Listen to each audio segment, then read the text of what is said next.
حسبي الله عليهم ونعم الوكيل. عندنا امر من محمد بن نايف وعندنا امر من الملك الله يطول في عمره على انكم حققوا مع الاشخاص وعدم المساس بالمراه. دخلوا علي وهدهدوا لي بيتي، دخلوا علي وسرقوا حاجاتي، دخلوا علي وشالونا، نهبونا، ضربونا وسجنونا وسحبونا واطلقوا علينا نار. يا جماعه الخير شوفوا هذا لا يرضى الله ولا رسوله. شوفوا ايش سووا فيا، شوفوا يا ناس، شوفوا يا ناس فكونا منهم، يا ناس فكونا من الحراميه والهوامير حقون الاراضي، يا ناس فكونا من العسكر ياكلوا معاهم وهم يدوهم ويروحوا معاهم، العسكر يدفعوا لهم فلوس التجار ويشيلوا بيوت الضعاف والمساكين وما يحققوا معاهم ولا يسالوا عنهم ولا يدوروا لهم. حسبي الله ونعم الوكيل عليهم، حسبي الله ونعم الوكيل عليهم، حسبي الله ونعم الوكيل عليهم. عندي بنت من الاحتياجات الخاصه شالوها، بنتي شالوها، بنتي مجنونه تعبانه مريضه شالوها ورموها في السجن، وشالونا وضربونا وهدهدوا لنا بيتنا، يهددوا المعالم، يضيعوا المعالم القديمه، يهدد.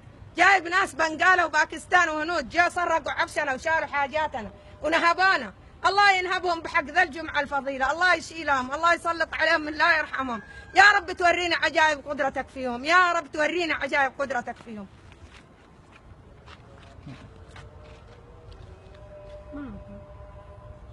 حسبي الله ونعم الوكيل. شوفوا عفشنا، شوفوا حاجاتنا، اصبحنا كاننا مرمين مهاجرين، ما كنا ببلد الحرمين.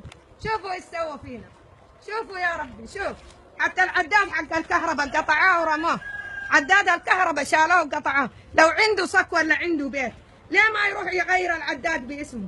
فين الحكومه؟ فين الناس ما تسمعني؟ فينك يا بن سلمان؟ فينك يا بن سلمان؟ فينك يا بن نايف؟ فينك يا ولد عبد العزيز؟ ما تشوف الغلط ذا، شوف طلعنا حريم عرايا في الشارع، انضربنا، اتهججنا، كسرانا، بهذلانا، جابالنا العمى، اصبحنا اليوم مجرمين وقطاعين طرق واحنا ماسكين حق. هذا بيت امي، هذا بيت امي، شوفوا ايش سووا فينا، شوفوا عفشنا، شوفوا حاجاتنا، شوفوا بيتنا كيف كسروه، شالوا مكيفات، بهدلوا الدنيا. هذا تمثيل. اي شيخ اللي يحكم لك انك تدخل على الحريم، اي شيخ اللي يقول لك تجيب بنغالا وباكستان وهنود تدخلهم بيوت الناس، الشيخ يحكم لك انك تجيب بنغالا وباكستان وهنود يجوا يدخلوا علينا نايمين، ركبوا فوق بناتي نايمين، يشوفونا واحنا عريانين جوا بيتنا. يا ناس حرام. يا محمد بن نايف فين